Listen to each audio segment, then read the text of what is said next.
नमस्कार. तर आपण आलोय आज बघा एका शेतकऱ्याची मुलाखत घेणार आहे. तर ते किती वर्षापासून शेळी पालन करू राहिले तुम्ही?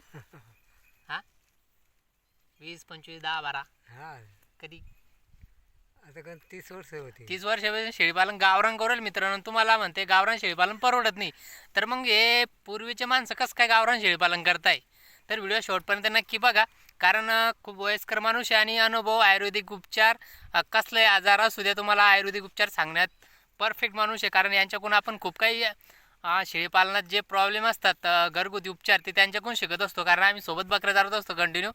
तर कारण बघा अनुभव खूप महत्त्वाचा असतो. तुम्ही किती शिकून डिग्र्या घेऊन शेळीपालनाच्या फायली भरून कर्ज काढून बकऱ्या घ्या, 500 घ्या, 100 घ्या, 50 घ्या, त्या गोष्टीचा फायदा नसतो. तुम्ही बकऱ्या किती जिवंत ठेवता एका वर्षात, त्या गोष्टीला जास्त महत्त्व असतं. आणि तुम्ही कशा प्रकारे संगोपन करू शकता शेळीपालनाचं, किंवा पिल्लांचं संगोपन कशा प्रकारे करू शकता. तुम्ही जर 100 बकऱ्या घेतल्या, 100 बकऱ्याचे 200 पिल्लं झाले, 200तले तुमचे 50 पिल्लं मेले एका वर्षात, तर तुमचं शेळीपालन पूर्ण लॉसमध्ये आहे. गावरान असो किंवा बिटल असू द्या, किंवा सौजत द्या, कोटा द्या, उस्मानाबादी असू द्या, त्या गोष्टीला अर्थ नसतो मित्रांनो. तर बघू आता तुमच्याकडे किती बकऱ्या आहे, किती बकऱ्या तुमच्याकडे? 10 10 बकऱ्या. तर वार्षिक उत्पन्न किती निघतं तुमचं? 17-80 हजार. 70-80 हजार रुपये. मग तुमचा गावरान शेळीला खर्च किती आतापर्यंत? वार्षिक खर्च किती येतो तुमच्या शेळ्याला? येतो 2-3 हजार रुपये. 2-3 हजार नाही येत, 1500 येतो तुम्हाला. खोटं नाक बोलू. लोक पाहतीन, महाराष्ट्रातले पुरे लोक पाहतीन, तुमचा अनुभव घेतील लोक, कारण लोकांना गावरान चाला समजा कसं म्हणलं तर 100 रुपये रोज चालतो ना हो. हा, मग खुराक तुमचा खुराक काय काय तुमच्या बकऱ्याला घरी काय काय खाद्य देता तुम्ही? मक्काच. फक्त मक्का. हा, दुसरं काही द्यायला. लोक पाचे पकवान देतात तरी त्याची पिल्ले बनते. तुमच्या शाळा एकदम परफेक्ट आहे. आता दुसऱ्या व्हिडिओमध्ये पाहणार तुमच्या त्या बकऱ्या तिकडे फिरू राहिले मित्रांनो. तर बघू शकता त्या बकऱ्या, त्या आहे आदित्य तिकडे बकऱ्या आणणार रे. तर मित्रांनो तुम्हाला बकऱ्या दाखवतो डायरेक्ट बाहेरच्या कॅमेऱ्यानं. तर एकच मिनटं फक्त तुम्हाला बकऱ्या बघू शकता. याच्या बकऱ्या, या बकऱ्या चरतायत. तर बघा गावरान बकऱ्या कशा, म्हशीच्या, म्हशी दुधाच्या 2-2 3-3 पिल्लं देणाऱ्या बकऱ्या आहे मित्रांनो. तर ही क्वालिटी बघा बकऱ्यांची. तर अशा प्रकारे त्यांचं शेळ्यांचं संगोपन असतं. पूर्ण फिरस्ती आहे, पूर्ण फिरस्ती शेळ्या आहे. तर फिरस्ती शेळीपालनात त्यांचं खर्च काही नाही, अंदाजे 1000-2000 रुपये खर्च आरामशीर होतो. आणि जेमतेम आजार फिरस्ती शेळीपालनात आजार खूप कमी असतात. तर अजून आता तुम्ही किती पिल्ले विकले वेताला? हां, ह्या आता पिल्ले किती विकले, किती हजाराचे विकले? 70 हजाराचे. आता का पण एक पूर्ण शाळा? आता यायले ना 7 बच्चे पुन्हा. 7 बच्चे का? मग 7 बच्चे पूर्ण बोकडे. का बने 2-3 पुन्हा गाव बने. बघा मित्रांनो गावरान शेळ्या. तर गावरान शेळ्या बघा फिरस्त्या शहरात. आणि गावरान बकऱ्याचे म्हणा 7 बच्चे. 3 बकऱ्या 7 हा. 7 बच्चे, हा म्हणजे 3-3 आणि 2 हा. असं आहे का? बघू शकता मित्रांनो. तर तुम्ही खरंच असं अनुभव व्यक्तीच्या संपर्कात राहिलं पाहिजे, जेणेकरून तुम्हाला अनुभव येत चालतो मित्रांनो. तर तुम्हाला त्यांच्या डायरेक्ट समोरून बकऱ्या दाखवतो मी आता. बकऱ्या बघा कशा आहेत, टॉपच्या म्हशी. अशा प्रकारे त्यांचं फिरस्ती कंटिन्यू फिरस्ती असतात. पावसाळा, हिवाळा, उन्हाळा, अशा प्रकारे त्यांच्यात 7-8 बकऱ्या आहे. 3 2 4 5 6-7 बकऱ्या आहे फक्त. मोठ्याला 6 बकऱ्या आहे. पण मग त्यांचं वार्षिक उत्पन्न 60-70 महिन्याला 2 येतच 60-70 हजार रुपये आरामशीर जातं गावरान शेळ्यांचं.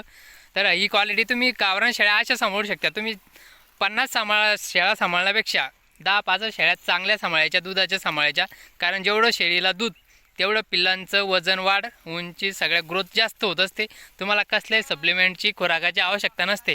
तर आपल्या बकऱ्या गावाकडे झालेल्या लोकांच्या एकच मिनटं फक्त त्यांच्या शेळ्या बघितल्या तुम्ही, त्यांचं नियोजन, त्यांचं वार्षिक उत्पन्न सर्व बघितलं.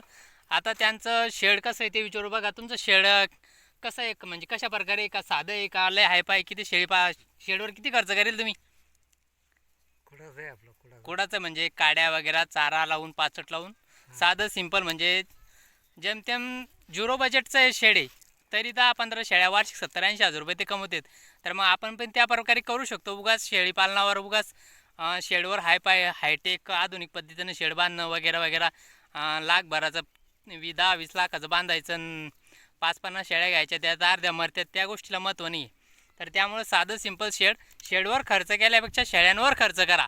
शेळ्या उत्पन्न देणार, तुम्हाला शेड उत्पन्न देत नाही अजिबात. त्यामुळं आता बघू, आता साधा 2-3 प्रश्न विचारू आपण त्यांना, की लोकांनी कशा प्रकारे शेळीपालन केलं पाहिजे, गावरान शेळीपालन खरंच परवडतं का? तर त्यांच्याकडूनच आपण विचारपूस करून घेऊ, जेणेकरून तुमचाही पण गैरसमज दूर होऊ शकतो. तर गावरान शेळीपालन परवडते का? गावरान गावरान नाही परत कसं आहे.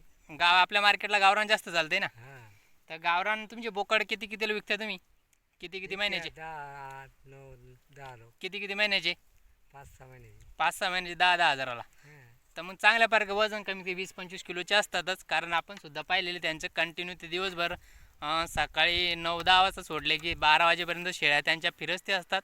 परत 4-5 वाजेपर्यंत 6:30-7 वाजेपर्यंत त्यांच्या शेळ्या मोकळ्या असतात चरायला. त्यामुळं कारण फिरस्ती शेळी निरोगी असते आणि अंगात वगैरे तिला बाकीचं पक्वान देण्याची गरज नसते. काजू बदाम देण्याची, म्हणजे काजू बदाम म्हणजे बाकीचा एक्स्ट्रा खुराक, भरपूर खुराक राहतो 10-12 प्रकारचा. परत त्या अजून नवीनच ते वल्ला भिजवून खुराक राहतो. कोणता खुराक आहे काय मी कमेंटद्वारे तुम्ही कळवू शकता. आणि व्हिडिओ तुम्हाला नक्कीच आवडणार आहे तर लाईक करायला विसरू नका आणि आपल्या चॅनलला नक्की सबस्क्राईब करून ठेवा, जेणेकरून तुम्हाला असेच नवीन व्हिडिओ बघायला भेटणार मित्रांनो. कारण बघा त्यांच्याकडून आता आपण आता एक तुम्ही उपचार घरच्या घरी करता का शेळी आजारी वगैरे पडली तर? घरच्या घरी. हो का? म्हणजे शेळीचा पाय मोडला समजा, अचानक पाय मुरगाळला, तर त्यासाठी काय काय उपाय बरं का? झाड पाण्याचं औषध आणायचं बांधायचं. झाडपाल्याचं तरी उदाहरण द्यायचं झालं तर झाडपाला कोणता शेळीचा पाय बांधण्यासाठी? टेंबर. टेंब्र. टेंब्रा झाड. अजून मग नाही चालत काही. नाही? अजून दुसरं निलगुडीचं पाला, निरगुडीचं, हे मचकला झालं. हळदांड, हा ते कायसाठी?